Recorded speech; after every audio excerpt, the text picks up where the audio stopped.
بسم اللہ الرحمن الرحیم۔ السلام علیکم ناظرین بہت بہت شکریہ ہمارے پروگرام کو دیکھنے کا، ہمارا ساتھ دینے کا، ہمارے پروگرام پر اپنے کمنٹس کرنے کا۔ ناظرین، بہت ساری خبریں ہیں، بہت ساری باتیں ہیں، بہت ساری باتوں میں بہت سارے تبصروں کی ضرورت ہے، مگر ہم کوشش کریں گے چند ایک خبروں کا احاطہ کر پائیں۔ سب سے پہلے ایک افسوسناک خبر بلال پاشا صاحب کے حوالے سے۔ CSS آفیسر تھے، بنوں میں تعینات تھے، کنٹونمنٹ میں بہت زیادہ ترقی کی، مدرسے سے تعلیم حاصل کی اور بڑھتے بڑھتے 18ویں گریڈ تک جا پہنچے۔ مگر بات وہی ہے کہ جب بات آتی ہے، جب ہم جیسے غریبوں کے دن آتے ہیں تو درمیان میں اچانک موت آ ٹپکتی ہے۔ شدید ٹینشن، شدید ڈپریشن، شدید الجھاؤ اور پینک اٹیکس کا نتیجہ یہ نکلا کہ بوجھ اپنی نوکری کا، جاب کا برداشت نہ کر سکے اور ہارٹ اٹیک کی وجہ سے اس جہان دار فانی سے کوچ کر گئے۔ ایک نوجوان شخصیت تھے، مشلے راہ تھے، غریب گھرانے سے تعلق رکھتے تھے۔ اللہ تعالیٰ ان کو غریق رحمت کرے۔ بہرحال ایک بات تو وہ کہا کرتے تھے کہ مجھے موت سے ڈر نہیں لگتا، لیکن میں زندگی سے ڈر گیا ہوں۔ یہ ان کے آخری وقت کے کچھ کلمات تھے، اور ان کلمات میں اندر بہت بڑا پیغام ہے جو میرے لیے، آپ کے لیے اور ہم سب کے لیے ایک پیغام ہے۔ بہرحال اس پر تو بات کرتے چلیں گے۔ ناظرین، آج کل ویسے بھی ہر طرف دیکھیں میڈیا کے اندر، یوں تو ہمارا پرائم ٹائم میڈیا اس وقت پراپر خبریں دکھانے، پراپر میڈیا کو دکھانے یا بتانے سے تعلق نہیں ہے۔ پرنٹ میڈیا ویسے ہی تباہ و برباد ہو چکا ہے۔ جو اخبارات کے صفحات 16 صفحات، 14، 12 یا 10 پر محیط ہوا کرتے تھے، اب وہ 6 سے 8 پر آ گئے ہیں۔ جہاں تک الیکٹرانک میڈیا کا تعلق ہے، اس کے ویسے ہی معاملات برے ہیں۔ مگر اس تمام تر صورتحال میں اگر آپ دیکھیں تو ایک بات یہی دکھائی دیتی ہے، جیسا ہمارا نظام، جس طرح کا ہمارا سسٹم، جس طریقے سے اسٹیبلشمنٹ، جس طریقے سے کمپنی اور جس طریقے سے PDM، PMLN، PPP اور دیگر جماعتوں کے ساتھ ہو رہا ہے، جس طرح کے رویے اپنائے جا رہے ہیں، جو حکومتی، جو آئینی، جو دستوری، جو قومی، جو انٹرنیشنل یا ہمارا عدالتی نظام جس قسم کے رویے اپنا رہا ہے، جس طرح نیب لے کر چل رہا ہے، دکھائی تو یہ دے رہا ہے کہ پورے کا پورا سسٹم اس سرنگوں ہو چکا ہے مکمل طور پر۔ اس پر آج ہم بات کریں گے ناظرین، لیکن اس پر بات کرنے سے پہلے آپ کو بتاتے چلیں ہمارے جیسے ممالک میں کیا ہوا کرتا ہے۔ کچھ بھی نہیں ہوا کرتا۔ ایک وقت تھا انڈیا سے جب ہم موازنہ کیا کرتے تھے، جب ہمارا فرق اور ہندوستان کا فرق 19 اور 20 کا تھا، مگر اب یہ 19 اور 20 کا نہیں، 19 اور 119 کا فرق ہے۔ اس میں 19 پہ پاکستان اور 119 پہ ہندوستان ہے، جس میں ہر شعبہ زندگی میں، چاہے وہ ٹیلنٹ ہو، وہ زندگی ہو، معیشت ہو، وہ بیوروکریسی ہو، ٹیکنوکریسی ہو، یا نالج ہو، وزڈم ہو، اللہ تعالیٰ کی دی ہوئی زمینی اور معدنی صلاحیتیں ہوں، پاکستان ہم پلہ تھا ہندوستان کے تقریباً۔ مگر اس کے ساتھ ساتھ پھر وقت نے دیکھا، یہاں پر مجھے ایک بات یاد آ رہی ہے۔ چند برس قبل سویرا بھاسکر ایک انڈین ایکٹریس ہیں، پاکستان تشریف لائیں۔ جہاں تشریف لانے کے بعد انہوں نے کیا خوبصورت بات کی۔ لاہور کی جس بھی لڑکی کو میں دیکھتی ہوں تو میرے اندر جیلسی کا ایک عنصر غالب ہو جاتا ہے، کیونکہ اس قدر خوبصورت لوگ، یہی سما آپ کرکٹ میں دیکھتے ہیں، یہی آپ ہاکی میں دیکھتے ہیں، یہی آپ دیگر زندگی کے پہلوؤں میں دیکھتے ہیں۔ مگر ہمارے ملک کو چند ایک چیزیں کھا گئی۔ ناظرین، اس ملک کو چند چیزوں کی نظر لگ گئی۔ ان چند چیزوں میں جاگیرداری نظام، اس میں عسکری ذرائع، عسکریت پسندی کا نظام، ہمارے سسٹم کا ایلیٹزم ہونا، اور اس تمام ایلیٹ نظام کے ساتھ سسٹم کا آگے بڑھنا، یہ چیز ہمارے ملک کو گھن بن کر کھا گئی۔ ناظرین، جس کا نتیجہ یہ نکلا ہے کہ المیہ کے اوپر المیہ ہے کہ اس وقت موجودہ طور پر 1.5 ارب روپیہ فنڈ مانگا گیا ہے۔ سپارے، قرآن مجید کے سپارے جو پہلی سے 5ویں کلاس تک دیے جاتے تھے، اس وقت گورنمنٹ نے، محکمہ ایجوکیشن نے مکمل طور پر ان کا خاتمہ کر دیا ہے۔ کہا ہے کہ اب نہیں دیے جائیں گے، ہمارے پاس 1.5 ارب کا فنڈ نہیں ہے۔ افسوس کا مقام ہے، 1.5 ارب کے علاوہ ویسے ان کے ذاتی عللے تللے ہوں اور دیگر بکواسات ہوں، دیگر حرکتیں ہوں، معاملات ہوں، اور 100 طرح کی چور بازاری ہو، اور اس کے علاوہ جو اگر آپ کہیں کہ پلاٹوں کا لین دین ہو، DHA کا سلسلہ ہو، تو سب کچھ ہے۔ نہیں ہے تو تعمیری کاموں کے لیے کچھ نہیں ہے۔ افسوس کا امر ہے۔ اور تعلیمی شعبے میں جب ہم زوال کی بات کرتے ہیں تو جمہوریت، جمہور سے، اور جمہور تو یوں ہی ویسے بھی دور دور تک ہے۔ اس وقت ناظرین ہم ایک ڈیٹا دیکھ رہے ہیں جس میں O لیول کے ایگزام کا دیکھا گیا۔ اس سال 2023 کے اندر 1 لاکھ لگ بھگ امیدوار اس کے اندر اپیئر ہوں گے، اور 8 مضامین میں کی جو فیس لگ بھگ بنتی ہے 2,11,000 روپے فی کس طالب علم فیس بنتی ہے ناظرین۔ اور اس طریقے سے جو کیمبرج بورڈ، جو برطانیہ کیمبرج بورڈ ہے، یہ بھی ذہن میں رکھیے گا، انڈیا نے بہت پہلے اپنے آپ کو اس کیمبرج بورڈ سے الگ کر لیا تھا، جس کا نتیجہ یہ ہے کہ او لیول ہو یا اے لیول ہو، تمام اگزام اب انڈین بورڈ کے انڈر ہوتے ہیں، اس لیے تمام بینیفٹ انڈیا ہی اٹھاتا ہے۔ مگر چونکہ ابھی تک ہم محکوم ہیں، ہم اسی انداز میں چل رہے ہیں، ایسٹ انڈیا کمپنی کے طریقوں پر چل رہے ہیں، اب تو ویسے بھی فری میسنس کے طریقوں پر ہم نے چلنا شروع کر دیا ہے، اب وہ لوگ بھی آہستہ آہستہ ہمارے اندر ان ہونا شروع ہو گئے ہیں، اس کے ثمرات بھی آئیں گے، آگے آگے ہم بتائیں گے کس طریقے سے وہ لوگ آ رہے ہیں۔ اور اس صورتحال میں یہ ہے کہ کیمبرج بورڈ 1 سال کے اندر لگ بھگ 12 ارب روپے کماتا ہے ناظرین، 12 ارب روپے او لیول سے کماتا ہے۔ کجا صورتحال تو یہ ہے کہ میرا ہائر ایجوکیشن کمیشن HEC کا جو ٹوٹل بجٹ ہے وہ 6 ارب روپے ہے، جس کو ہم کٹ لگانے کی مزید کوشش کر رہے ہیں کہ 2 ارب تک آ جائے۔ اور قائد اعظم انٹرنیشنل یونیورسٹی اسلام آباد کا بجٹ سالانہ جو ہے 7 ارب کا ہے، یعنی دونوں کو ملائیے تو 13 ارب روپے کا ٹوٹل بجٹ بنتا ہے۔ اس سے زیادہ جو ہے لگ بھگ اگر آپ دیکھیں صرف او لیول کے اندر اگر 2 بار ایگزام لیتے 1 سال کے اندر تو لگ بھگ 24 ارب روپے کیمبرج یونیورسٹی پاکستان سے لے جاتی ہے۔ اور اسی طریقے سے اگر آپ او لیول کے ساتھ اے لیول کا ایگزام ایڈ کر لیں اور اس ایگزام کے ساتھ ساتھ IGS کا ایگزام ایڈ کر لیں تو یہ تعداد 50 ارب روپے کے قریب بنتی ہے 1 سال میں۔ اب آپ اندازہ لگائیے 50 ارب روپے پاکستان سے برطانیہ کیمبرج یونیورسٹی لے جاتی ہے، اس کے علاوہ اور کیا درکار ہے اور کیا چاہیے؟ افسوس کا مقام یہ ہے 50 ارب اغیار تو لے جاتے ہیں، یہ ہے وہ ایلیٹزم، یہ ہے وہ سوچ، یہ ہے وہ فکر جو فاصلہ پیدا کرتی ہے، جس کی وجہ سے اس پر بودھ پیدا ہو جاتا ہے، ڈسٹنس بن جاتا ہے سسٹم کے اندر اور عام عوام کے اندر۔ یہی وجہ بعد میں بلال پاشا جیسے لوگوں کی بنی جو اس وقت موت کا سبب بنے، جن کو ہارٹ اٹیک ہوا، زیادہ پریشانیوں کا انہوں نے سامنا کرنا پڑا۔ ناظرین 50 ارب روپیہ کیمبرج یونیورسٹی کے لیے تو ہے، نہیں ہے تو اس وقت ہمارے 11 ارب روپیہ ہسپتالوں کے لیے گورنمنٹ کے پاس نہیں ہے تو پہلی سے 5ویں کلاس تک کے بچوں کے لیے نہیں ہے۔ بہرحال افسوس کا مقام ہے، بات آگے سے آگے بڑھ رہی ہے۔ ناظرین اس وقت ہم بات کرتے چلیں جو صورتحال آج کچھ پیش آئیں، کچھ اسلام آباد میں، کچھ بشرا بی بی کے حوالے سے، اس پر بات کرتے ہیں۔ سب سے پہلی بات یہ ہے کہ جو اس وقت نائب چیئرمین PTI بنائے گئے ہیں شیر افضل مروت صاحب، ان کے خلاف بھرپور تیاریاں FIR کرنے کی کوشش کی جا رہی ہے۔ 2 سے 3 FIR ہو چکی ہیں، مزید FIR میں ان کو جہاں دھکیلا اور رگڑا دینے کی مقصود ہے، اس میں فیڈرل ہاؤسنگ اتھارٹی ہے اور اس کی تعیناتی جب ان کی تھی وہاں پہ اس دوران اس حوالے سے ان کے اوپر کیا جا رہا ہے کہ اس مبینہ طور پر بے ضابطگیوں کا معاملہ ہے۔ اور اس کے ساتھ ساتھ بطور سیور جج، کیونکہ یہ 15 سال جج بھی رہے ہیں تو وہاں پر بھی جس قسم کے کیسز تھے اور ان کے اندر فیوریٹزم کا لایا جا رہا ہے پہلو، یعنی وہ کیسز بھی بے جا، بے بنیاد اور جھوٹ پر مبنی کیسز بنائے جا رہے ہیں۔ ویسے بھی ناظرین پاکستان میں صورتحال یہ ہے کہ پنجاب میں 230 امیدوار PTI کے تھے، یا تو وہ ہٹ چکے ہیں یا وہ چھوڑ چکے ہیں یا وہ چھپ چکے ہیں۔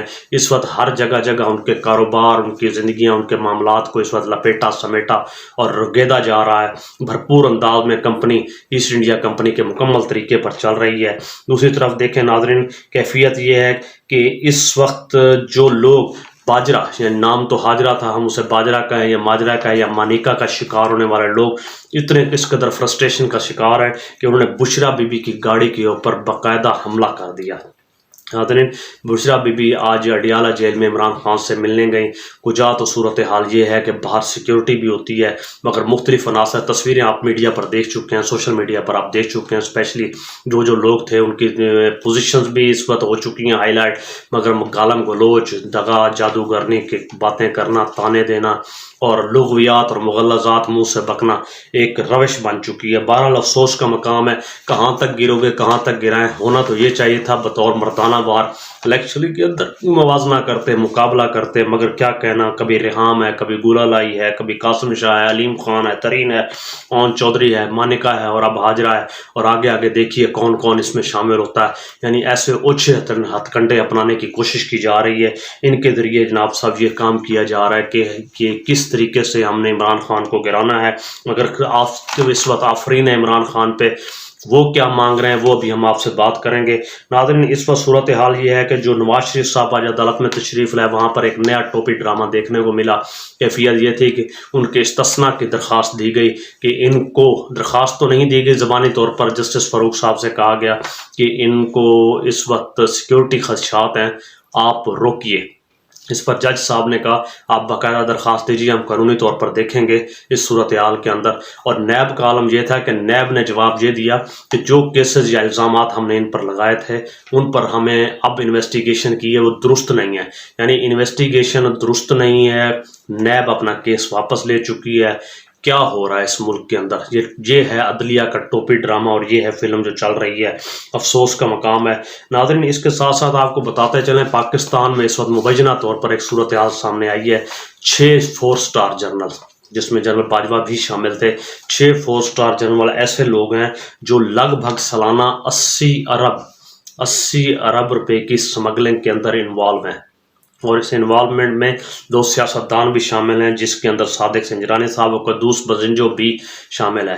یعنی 80 ارب روپیہ صرف 6 جرنلز ہیں جو بیٹھ کر کھا رہے ہیں، تو اس کے بعد اس ملک کا کیا بنے گا آپ کے سامنے ہے۔ ناظرین دوسری صورتحال یہ ہے کہ جو گزشتہ اپنا آنے والے دن کل جو کیفیت بنے گی، ہو سکتا ہے جب تک یہ پروگرام آپ تک آئے اس وقت تک پہلی کوشش تو یہ کی جا رہی ہے کہ عمران خان صاحب کو عدالت میں لایا جائے پیشی کے لیے۔ یہ بھی پاکستان میں ایک تاریخ بن چکی ہے کہ 76 سالوں میں 75 سالوں میں پہلی بار 3 وزراء اعظم یعنی موجودہ کاکڑ، اس کے علاوہ نواز شریف اور عمران خان یکے بعد دیگرے تینوں کو کورٹ کا سامنا کرنا پڑ گیا ہے۔ اس پر صورتحال یہ کہ عمران خان کو غالب امکان ہے کہ شاید عدالت میں پیش کیا جائے، مگر صورتحال یہ ہے کہ ان کے ساتھ شاہ محمود قریشی بھی ان کے ہمراہ ہوں گے اگر یہ لفظ ہے ممکن ہوا، کیونکہ پی ٹی آئی کی جو کور کمیٹی ہے اس کے لیٹر سے یہ بات سامنے جاری ہوتی ہے کہ عمران خان کی جان کو خطرہ ہے، جس میں بادی نظر میں وہ یہ کہنے کی کوشش کر رہے ہیں کہ ان کا جیل ٹرائل ہی کیا جائے۔ صورتحال اس قدر ہے کیونکہ ماضی کی صورتحال الگ تھی، ماضی کے حالات الگ تھے، اب کی صورتحال الگ ہے، اب کی کیفیت الگ ہے۔ اور اس صورتحال کے اندر ناظرین جو کچھ بھی ہم بات کرتے ہیں بشرا بی بی کے ساتھ ہوا، سنگین غلط ہوا، بہت غلط ہوا، اور کسی بھی طرح سے حوصلہ افزا نہیں ہے۔ یہی بات جب ہم ماضی میں کرتے تھے، چاہے لندن کے اندر جو مریم اورنگزیب کے ساتھ ہو رہا تھا، ہینا پرویز کے ساتھ ہو رہا تھا، جب گالم گلوچ ہو رہے تھے، جب مسجد نبی صلی اللہ علیہ وآلہ وسلم کے اندر ٹرولنگ ہو رہی تھی، جب اس کے اندر لندن سے لائے گئے بزنس مین شیخ رشید جیسے لوگ اور دیگر لوگ جو بات کر رہے تھے، جس میں ایک بزنس مین انیل صاحب بھی تھے شامل، جو لوگوں کو کٹ کر کے گئے اور وہاں نعرے بازی کی، یعنی ہر جگہ جو کچھ بھی کرتے رہے کسی طرح سے بھی قابل ستائش نہیں ہے۔ یہ اخلاقی گراوٹ کا شکار ہے، اخلاقی معیار یہ نہیں ہے، نہ یہ ہمارا کلچر ہے، اور یہ کسی بھی سطح سے درست نہیں ہے۔ اگر آپ نے گفتگو کرنی ہے، تنقید کیجئے، تنقید کیجئے، گفتگو کیجئے، بات کیجئے، مگر تانا زنی، بکواسات اور اس قسم کے لغویات کہنے سے نہ تو یہ ہمارا کلچر ہے، نہ ہمارا دین ہمیں اجازت دیتا ہے، نہ ہمیں اخلاق کی اجازت دیتا ہے۔ بہرحال یہ پیڈ لوگ تھے، بھیجے ہوئے لوگ تھے، کمپنی کے لوگ تھے، جہاں سے آئے اپنی اپنی بولی بول کر چلے گئے۔ افسوس کا مقام یہ ہے کہ اگر آج ہم نے اس کو یہاں نہ روکا تو آنے والے دنوں میں اس قسم کی حرکتوں سے کوئی بھی محفوظ نہیں رہ سکے گا۔ آج وہ لوگ جنہوں نے ان پر یہ تانو تشیح کی، اور اس کے علاوہ جب ان کی باری آئے گی تب بھی یہی ہوگا، اور یہ ایک روایت کسی بھی لحاظ سے اچھی روایت نہیں ہے اور نہ ہی اسے اچھا سمجھا جاتا ہے۔ ناظرین دوسری صورت یہ ہے کہ پی کے اندر پی ٹی آئی کا بہت شاندار قسم کا جلسہ ہوا ہے، تحریک استحکام کا آپ نے جلسہ دیکھ لیا۔ صورتحال یہ تھی کہ ترین صاحب کو اپنی استحکام پارٹی کا نام ہی بھول گیا، یعنی اس طرح ہوتا ہے جب پارٹیاں بنائی اور لپیٹی اور سمیٹی جاتی ہیں، وہ پی ٹی آئی کا نام بار بار لے رہے تھے، بدترین سے بدترین حالت تھی۔ اس وقت صورتحال یہ کوشش کی جا رہی ہے کہ الیکشن کو پوسٹ پون کیا جائے، مگر جس کے امکانات کم نظر آتے ہیں۔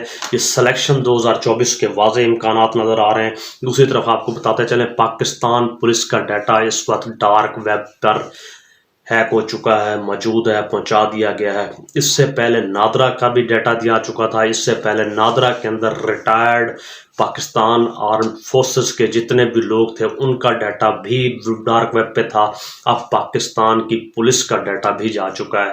یہ ہماری سیکیورٹی اور سکروٹنی کا عالم ہے، ہم کہاں کیا کیا کھیل رہے ہیں اور ہمارے ساتھ کیا کیا حشر ہو رہا ہے۔ افسوس کا مقام ہے کہ ہمارا ڈیٹا، ہمارا سیکیورٹی ادارے کا ڈیٹا پوری دنیا دیکھ رہی ہے، اور سستے داموں، ارزاں متنازع نرخوں پر اس وقت ڈارک ویب کے اندر بک رہا ہے. افسوس کا مقام ہے. اور جہاں تک یہ فلم اور ماجرا اور باجرا کی بات ہے، اب سے کچھ منٹ قبل صورتحال آپ نے دیکھی، جاوید چودھری صاحب بھی اس وقت انٹرویو لے رہے تھے اس ہاجرہ پانیزائی کا. افسوس کا مقام ہے کہ یہ کیسے لوگ ہیں، یہ کیسی جرنلزم ہے، یہ کیسی بات ہے. صرف ریٹنگ ویڈیوز کی خاطر، ریٹنگ کی خاطر، شہرت کی خاطر، سستی شہرت کی خاطر ایسے لوگوں سے گفتگو کرتے ہیں. جو خاتون بلو دا بیلٹ گفتگو کرتی ہے، جس کی لگ بھگ اس خاص وقت کے اوپر 40% سے زیادہ گفتگو عمران خان کے سے نجی معاملات کے حوالے سے ہے. عمران خان نے کبھی بھی اپنی زندگی میں نجی معاملات میں ایسا دعویٰ نہیں کیا کہ جس سے یہ ظاہر ہو کہ عمران خان صاحب کوئی بہت پارسا شخصیت ہے، بہت نیک شخصیت ہے. ایک بار انہوں نے خود اظہار کیا کہ باجوہ صاحب نے مجھے کہا کہ آپ کی ہمارے پاس کچھ ویڈیوز بھی ہیں یا آپ ایک پلے بوائے رہے ہیں. اس بات پر عمران خان صاحب نے انہوں نے کہا یقیناً میری زندگی مختلف رہی ہے، مگر آج کی صورتحال میں بات کریں تو آج وہ عمران خان نہیں ہے جو کبھی تھا. لیکن افسوس کا مقام یہ ہے کہ ہم کن پیمانوں پر بندوں کو ناپتے تولتے ہیں. اگر پیمانہ یہی رہا ہے تو پھر چودھری صاحب کو اس وقت عائشہ عہد ملک کا بھی انٹرویو کرنا چاہیے، تہمینہ دورانی کا بھی کرنا چاہیے، طاہرہ سید کا بھی کرنا چاہیے. اور اس کے علاوہ جو را کی ایجنٹ تھی جس سے 1992 کے اندر نواز شریف صاحب نے شادی کی، جس کو مبینہ طور پر بتایا گیا ISI نے کہ یہ را کی ایجنٹ ہے، مت کیجئے، 3 دن اپنے زیر سایہ رکھا، اس کا بھی کرنا چاہیے. پھر ویڈیو رانی کا وہ ڈاکٹر جو ایبٹ آباد کے اندر تھا، اس سے بھی انٹرویو کرنا چاہیے. پھر یہ گند ہے، غلیظ ہے، یہ بہت ساری چیزیں نکلیں گی اور بہت دور تک جائیں گی. افسوس کا مقام ہے. بہرحال دسمبر میں آپ دیکھیں گے، بلکہ دسمبر کے دوسرے ہفتے کے اندر آپ کو ایسی کئی آڈیوز، کئی ویڈیوز، کئی کتابیں، کئی باتیں دیکھنے میں ملیں گی. یہی ایک پرانا دھندا ہے. جب بھی نون لیگ حکومت میں آنے کی کوشش کرتی ہے تو یہ حرکتیں کرتی ہے، اور کمپنی بھی کروا رہی ہے، اس پر خوش ہو رہی ہے. افسوس کا مقام ہے. دوسری طرف صورتحال یہ ہے کہ اب تک 15 لاکھ سے زیادہ لوگ پاکستان سے برین ٹرین ہو چکا ہے ناظرین. اور مہنگائی کی صورتحال یہ ہے کہ 40% سے زیادہ مہنگائی کراس کر چکی ہے. اگر ہمارے ترجیحات میں نہ تو عوام ہے، نہ برین ٹرین ہے، نہ مہنگائی ہے، بس سیاست اور صرف PTI ہے. اور افسوس کا اس وقت مقام ہے. اس کے علاوہ اور کیا کہا جا سکتا ہے کہ جو کیفیت ہو رہی ہے. دوسری طرف یہ ہے کہ UAE کے chief of the army staff Pakistan تشریف لائے ہیں. اس وقت ہمارے جنرل عاصم منیر صاحب سے انہوں نے ملاقات کی ہے، اور کیفیت یہ ہے کہ ہمارے بھی جو اس وقت کاکڑ صاحب ہیں وہ بھی UAE پہنچے ہوئے ہیں. کہہ تو بہت سارے رہے ہیں باتیں، وہاں سے انویسٹمنٹ ہے، یہ وہ ہے، سب جھوٹ ہے، سب بکواس ہے، سب دروغ ہوئی ہے. صرف اور صرف مال بنانے، مال کھانے اور مال بیچنے اور مال لپیٹنے کا ایک طریقہ ڈھونڈا جا رہا ہے ناظرین. اس وقت صورتحال یہ ہے کہ UAE کی جو انویسٹمنٹ ہے $100 بلین کی ہے ناظرین. $100 بلین UAE سعودی عربیہ کے. ہم $1 بلین کے لیے رو رہے ہیں اس وقت. کیفیت یہ بن چکی ہے اس $100 بلین کی وجہ سے UAE کا پورا اثر ہے کہ پاکستان اس وقت ہندوستان کی بالادستی کو تسلیم کرے. یقینی طور پر جب ایسی بات کریں گے تو عمران خان کبھی بھی سوٹیبل نہیں ہے. اس کے لیے نواز شریف جیسا بندہ ہی سوٹیبل ہے. اور نواز شریف کس طرح سوٹیبل نہ ہو جب اسرائیل کے حوالے سے بھی آپ کو عالمی اسٹیبلشمنٹ MI6 اور انٹرنیشنل اسٹیبلشمنٹ بھی آپ کو سپورٹ دے رہی ہو، مودی بھی سپورٹ دے رہا ہو. تب یہی ہوتا ہے جو پاکستان میں آج کل عدالتوں کے اندر آپ صورتحال دیکھ رہے ہیں. اور اب تو صورتحال یہ ہے دسمبر کے پہلے ہفتے میں اب تو فری میسنز کی بھی آمد ہو رہی ہے پاکستان میں. دیکھیے کیسی کیسے تباہی اور بربادی مزید آتی ہے ہمارے ملک کے اندر. یعنی فری میسنز کا آمد کا مطلب یہی ہے کہ اس کے بعد نظریاتی طور پر شاید انفرادی سطح پر تو کچھ رہ جائے مگر حقیقی طور پر کچھ بھی نہ بچے. اس کی وجہ ہم آپ کو بتاتے ہیں کیوں نہیں بچے گا. تمام ادارے تو ویسے ہی بک چکے، ہمارے پلے کیا رہ گیا ہے. اس وقت موٹر ویز کا جال بچھایا، زمینیں بک گئیں، ہر چیز بک گئی، انڈسٹری بک گئے. اور جس بات پہ موٹر وے بنائی گئی تھی کہ 4 انڈسٹریل زون بنے گے، کہاں ہے وہ انڈسٹریل زون؟ کہیں بھی نہیں ہے. PIA بکنے کو ہے، ریلوے بکنے کو ہے، آپ کے پاس ادارہ کچھ نہیں بچا. اب صورتحال مزید دیگرگوں ہے. اور اس وقت کوشش اس وقت یہی ہے کہ اس وقت سعودی عربیہ جو اپنا نیا شہر بسا رہا ہے، $1000 ارب کا منصوبہ ہے ناظرین. دنیا کا سب سے بڑا منصوبہ ہے. اور اس کے اندر ہندوستان پرائم وہ ہے، ہندوستان کی پروڈکٹ پوری دنیا میں جائیں گی. آپ دیکھیں گے سینٹرل ایشیا کے اندر اس کے اندر جو روڈ میپ تیار ہوا ہے اس حوالے سے بہت زیادہ کام ہو رہا ہے. پورا گلف کو لے کے چلنا چاہ رہے ہیں اور ٹرین کا سسٹم بنایا جا رہا ہے. اس کے ساتھ ساتھ سعودی عرب عربیہ نے بھی ٹرین کا سسٹم شروع کیا اپنے چند شہروں کو کنیکٹ کرنے کے لیے. یعنی بہت بڑا منصوبہ ہے جو 1000 ارب ڈالر تک جا رہا ہے. ناظرین اب اس سے آپ اندازہ لگائیے کہ ہماری کیا صورتحال ہے. ہم نے تو اپنی منڈیاں بند کر دی, سی پیک ویسے ہی گول کر دیا ہے, ہمسایوں سے ہم نے ویسے بگاڑی ہوئی ہے, ہماری ہر طرف سے حالت بری ہوئی ہے. اور IMF کا عالم یہ ہے کہ اسحاق ڈار صاحب جو ہمارے سابق وزیر خزانہ تھے, ان کو جناب موجودہ جو ہمارے وزیر اعظم صاحب ہیں انہوں نے سینٹ کے اندر اس کو سینٹ کا ہیڈ لگا دیا ہے. دیکھیں بندر بانٹ دیکھیں عہدوں کی کس طرح ہوتی ہے. افسوس کا مقام ہے اس وقت ادارے تباہ ہو رہے ہیں, معاشرتی سسٹم تباہ ہو رہا ہے, سب کچھ تباہ ہو چکا ہے, مگر کسی کو کچھ بھی نہیں سوچ رہی سوائے اس کے کہ تماش بین بنے ہوئے ہیں اور سسٹم پورے کا پورا تماشا بنا ہوا ہے. اور کیفیت تو یہ ہے کہ جہاں چہرہ دکھانا چاہیے وہاں یہ دکھانے سے قاصر ہیں, اور دوسری طرف خواتین پر بول جو جملے کسنے سے, بکواسات کرنے سے, چہرہ چھپا کے خود کو آگے پیچھے دائیں بائیں لے جانے کی کوشش کرتے ہیں. یہ کیسے لوگ ہیں؟ تو ایک طرف آپ دیکھیں کہ ناظرین عمران خان کی اگر آپ لائف کو دیکھیں تو کیا ہیرو لائف ہے, کیا باکمال لائف ہے. اور لائف کا آپ اندازہ لگائیں, بچپن ہے, آکسفرڈ ہے, اسکول ہے, کرکٹ ہے, بولنگ ہے, پھر 4-5 گھنٹے جنون کی حد تک کرکٹ ہے, پھر کیپٹن بننا ہے, پھر اس کے علاوہ ورلڈ کپ کا جیتنا ہے, شوکت خانم ہے, اور اس کے علاوہ نمل یونیورسٹی ہے, پھر بریڈ فورڈ یونیورسٹی کا وائس چانسلر بننا ہے, پھر سیاست میں انہوں نے, پھر شادیاں ہیں, اور پھر وزیر اعظم بننا, جدوجہد, اور اب جیل کے اندر. اب صورتحال یہ ہے کہ ناظرین پوری زندگی کیا کمال لک رہی عمران خان صاحب کی. کوئی گھر اپنا نہیں رہا, ہمیشہ لوگوں نے گھر پیش کیے, ہمیشہ لوگوں نے گاڑیاں پیش کی, ہمیشہ لوگوں نے پلین اور جیٹ پیش کیے, اور ایلیٹ شکل میں پیش کیے, انتہائی اعلیٰ اور متوول شکل کے اندر پیش کیے, اور ہمیشہ سے ان کے ساتھ رہا. اب جیل کے اندر ہیں تو متوازن زندگی گزار رہے ہیں, قرآن مجید پڑھ رہے ہیں, کتابیں پڑھ رہے ہیں, ایکسرسائز کر رہے ہیں. صورتحال یہ ہے کہ مکھیاں بھی ہیں, مچھر بھی ہیں, دیواروں میں ایشوز بھی تھے, ماضی میں جو تھے اٹھنے بیٹھنے میں پرابلم بھی تھا, مگر اب صورتحال کچھ حد تک بہتر ہے. اب انہوں نے چند چیزیں مانگی ہیں کجا. ایک طرف تو یہ تھی کہ ورزش کی جگہ دیں, یعنی مکھیاں, مچھر, سیلن, پانی کم زیادہ ہونا, یہ مسائل ان کے لیے معنی خیز نہیں تھے. مانگا تو کیا مانگا کہ مجھے ایکسرسائز مشین دے. اس سے جیل اہلکار بھی حیران ہو گئے کہ جس وقت وہ اٹک جیل کے اندر تھے کہ کیسا قیدی ہے اس عمر کے اندر, اس ایج کے اندر اتنی زیادہ ایکسرسائز کرتا ہے, اور بے انتہا کہ ہم حیران ہو جاتے ہیں کہ کس طرح کا یہ شخص ہے, یہ کیا کر رہا ہے. مطلب ایکسرسائز ہے تو وہ طویل ہے, اگر نماز پڑھنا ہے تو وہ طویل ہے, سونا ہے تو وہ بھی ایک محدود ہے. یعنی سسٹم کے ساتھ وہ خود کو اس وقت ایڈجسٹ کر چکے ہیں. دوسری بار مانگی تو ڈیمانڈ مجھے سائیکل دے دیں ایکسرسائز کے لیے. اب ڈیمانڈ کا اندازہ لگائیں, کتابیں مانگیں, مختلف کتابیں اور کتابیں لا کے دیں. اور اب انہوں نے آج جو ڈیمانڈ کی ہے وہ بڑی باکمال ہے عمران خان صاحب. انہوں نے کہا جی 14 kg کے 14 kg کے ڈمبل مجھے بھیجے جائیں.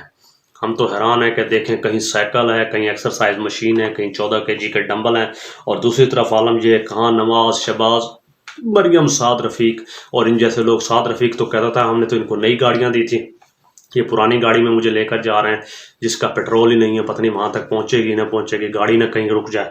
اور کہیں سے کوئی کہتا تھا کہ چونا گر رہا ہے, دیواریں کچی ہیں, کوئی کہتا تھا مکھیاں ہیں. شہباز شریف کا عالم یہ تھا کہ کھانا زمین پہ رکھتے ہیں, مجھے جھکنا یوں پڑتا ہے, جھکنے کی صورت میں میری کمر کا درد نکل آتا ہے. تو یعنی کیا کیا صورتحال ہے, اندازہ لگائیں کہ کیسی شخصیت ہے اور کس طریقے سے کر رہی ہے. ایک طرف ناظرین یہ صورتحال ہے, دوسری طرف یہ بھی ہے کہ امریکی سفیر جو ہیں انہوں نے کپتان کو مشورہ دیا ہے کہ سائفر کے کیس کو زیادہ مت اچھالیں, سائفر کے لفظ کو. بہرحال یہ بات آگے سے آگے بڑھ رہی ہے, اور اس وقت تمام سسٹم کے اندر جو ہم اگلی بات آپ کے ساتھ کرنا چاہ رہے ہیں, بڑی تیزی سے ہماری ویڈیو لمبی ہو رہی ہے ناظرین. اس وقت احد چیمہ صاحب کو جناب بریت دے دی گئی ہے. احد چیمہ صاحب واحد بیوروکریٹ تھے جنہوں نے بڑا تیزی سے کام کیا, جس کے اندر آپ دیکھیں کہ میٹرو ہے, آشیانیہ ہے, اورنج لائن ہے, منصوبے 3 سال کے اندر ختم کیے, اور یہ سارے ان کے منصوبے تھے. پاکستان کا المیہ یہ ہے کہ ناظرین جو کام کرنے والی شخصیت ہوتے ہیں ہمیشہ ہم احسان فراموش, احسان کچھ لوگ ہیں. وہ قائد اعظم محمد علی جناح ہو, فاطمہ جناح ہو, لیاقت علی خان ہو, یا بھٹو ہو, یا اس کے بعد آپ دیکھیں موجودہ میں محسن پاکستان عبدالقدیر خان صاحب ہوں, جس نے ایٹم بم دیا, ملک کو سیکیور کیا, ہم نے اس کا بیڑا کر کے رکھ دیا. یہاں بھی وہی ہوا, 3-3.5 سال تو اندر رہے بھیجا. اب نیب نے جناب یہ فیصلہ دیا ہے کہ یہ بے قصور ہیں, ان کی کوئی کرپشن نہیں ہے, ان کے کوئی اثاثہ جات ان کی آمدن سے زیادہ نہیں, ہم نے چیک کیا ہے. تو پھر یہ پوچھا جائے کہ نیب کے وہ اہلکار کون تھے جنہوں نے پہلے یہ الزام لگایا, 3.5 سال ان کو اندر رکھا, فیصلہ نہ ہونے دیا. افسوس ہی کا مقام کہا جا سکتا ہے، جس کا نتیجہ یہ نکلا کہ آج چیمہ چونکہ اندر ہوئے تو بیوروکریسی نے کام کرنا بھی چھوڑ دیا اور آج پاکستان تباہی کے انتہائی دہانے پر آ کر کھڑا ہو گیا. اور اس وقت صورتحال یہ ہے ناظرین، ٹیکس سسٹم پاکستان کا آئی ایم ایف نے ٹیک اوور کر لیا ہے. ناظرین اس سال آئی ایم ایف نے پاکستان کا ٹیکس سسٹم ٹیک اوور کر لیا ہے، جس میں ایف بی آر کے حوالے سے بتایا جا رہا ہے 10 لاکھ نئے ٹیکسز لگائے جائیں گے. ویسے تو صورتحال یہ ہے کہ اب تک جو لوگ ٹیکس 25 کروڑ میں سے 50 لاکھ لوگ ٹیکس دیتے ہیں، جس میں سے لگ بھگ 20 لاکھ ایکٹیو ٹیکس ہولڈر ہے، اور 20 لاکھ میں وہ تمام لوگ شامل ہیں، میں اور آپ بھی شامل ہیں، جو اس وقت جاب پیشہ لوگ ہیں جن کی تنخواہوں سے کٹ جاتا ہے، یعنی بامر مجبوری. اگر ان کو بھی موقع ملے تو شاید یہ ٹیکس نہ دیں. یعنی لگ بھگ آپ کہہ سکتے ہیں کہ 10 لاکھ 12 لاکھ تو دوسرے انداز میں چلے جاتے ہیں. اس لحاظ سے ٹوٹل 8%، 25 کروڑ آبادی کا 8% بنتا ہے جو صرف ٹیکس دیتا ہے. اب آئی ایم ایف آپ کے ایف بی آر کو چلائے گا، پالیسی لانچ کرے گا، ٹیکس وصول کرے گا. کیوں وصول کرے گا؟ پوری دنیا کو آپ نے $124 بلین پاکستان نے واپس کرنا ہے. اب $124 بلین کی واپسی اسی طرح ہی ممکن ہوگی ٹیکس لگایا جائے. ناظرین یہ پہلا مرحلہ ہے ہمارے ملک کے اندر.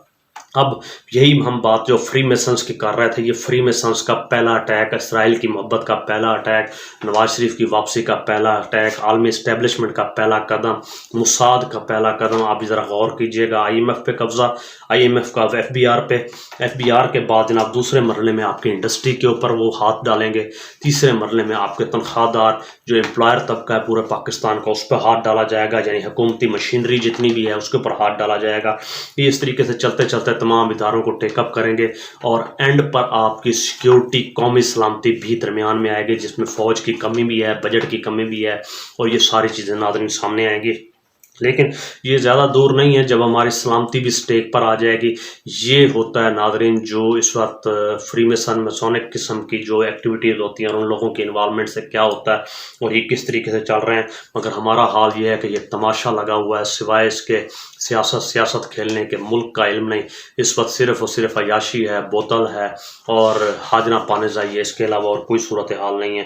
اور یہاں نیب کی صورتحال دیکھی جائے، نیب نے کہا کہ عمران خان صاحب ہمارے ساتھ تعاون نہیں کرتے. عمران خان صاحب سے پوچھا گیا، انہوں نے کہا جی یہ لوگ آتے ہیں 4 ٹیمیں، 10 منٹ سوال کرتے ہیں، 1 گھنٹہ گپ شپ لگاتے ہیں آپس میں اور اپنا وقت ضائع کر کے پھر چلے جاتے ہیں.